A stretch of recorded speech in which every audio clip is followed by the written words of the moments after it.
The first part was, would you give us your definition of stock market risk and how it differs from the standard definition? Yeah, we don't think in terms of, well, we think first in terms of business risk. You know, the key to Graham's approach to investing is not thinking of stocks as stocks or part of a stock market.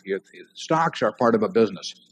People in this room own a piece of a business. If the business does well, they're going to do all right as long as they don't pay way too much to join into that business. So we're thinking about business risk. Now, business risk can arise in various ways. It can arise from the capital structure when somebody sticks a ton of debt into some business, and so that if there's a hiccup in the business, that the lenders foreclose. It can come about just by the nature of the business. Certain businesses are just very risky.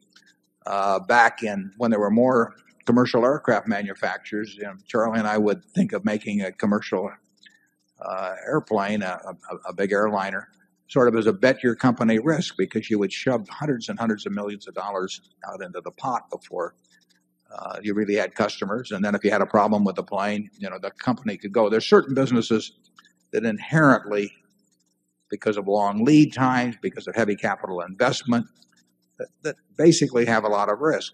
And commodity businesses have risk unless you're the low-cost producer, because the low-cost producer can put you out of business. Our textile business was not the low-cost producer, and we had a fine management, and everybody worked hard. We had cooperative unions, all kinds of things, but we weren't the low-cost producer, so it was a risky business. The guy who could sell it cheaper than we could made it risky for us.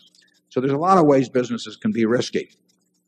We tend to go into businesses that inherently are low risk and are capitalized in a way that low risk of the business is transformed into a low risk for the enterprise.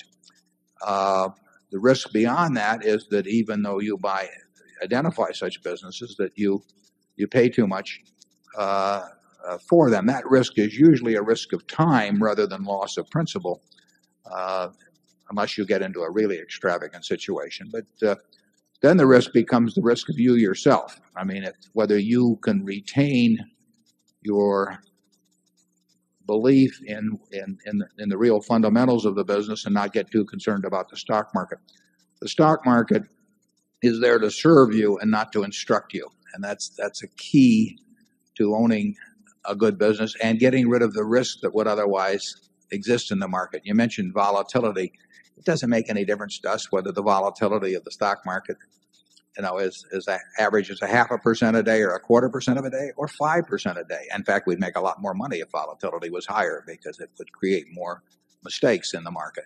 So volatility is a huge plus to the real investor. Ben Graham used the example of Mr. Market, which is and we've used it. I've copied it in the report. I copy from all the good writers.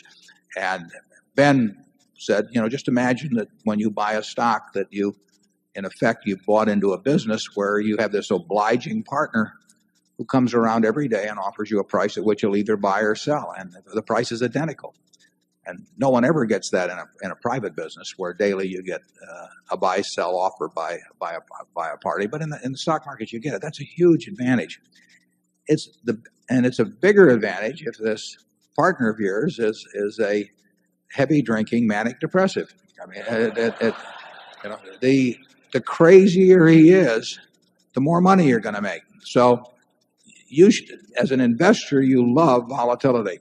Not if you're on margin, but if you're an investor, you aren't on margin. And if you're an investor, you love the idea of wild swings, because it means more things are going to get mispriced. Actually, volatility in recent years has dampened from what it used to be. It looks bigger because people think in terms of Dow points, and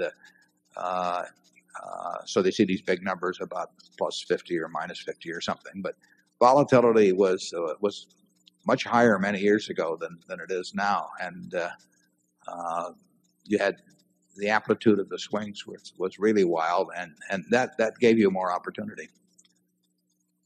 Charlie?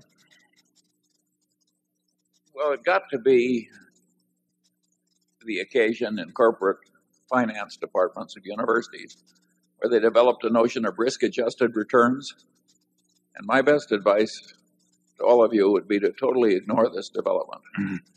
Risk had a very good colloquial meaning a substantial chance that something would go horribly wrong. And the finance professors sort of got volatility mixed up with a lot of foolish mathematics. And to me, it's less rational than what we do. And I don't think we're going to change. Yeah, finance department teach that volatility equals risk.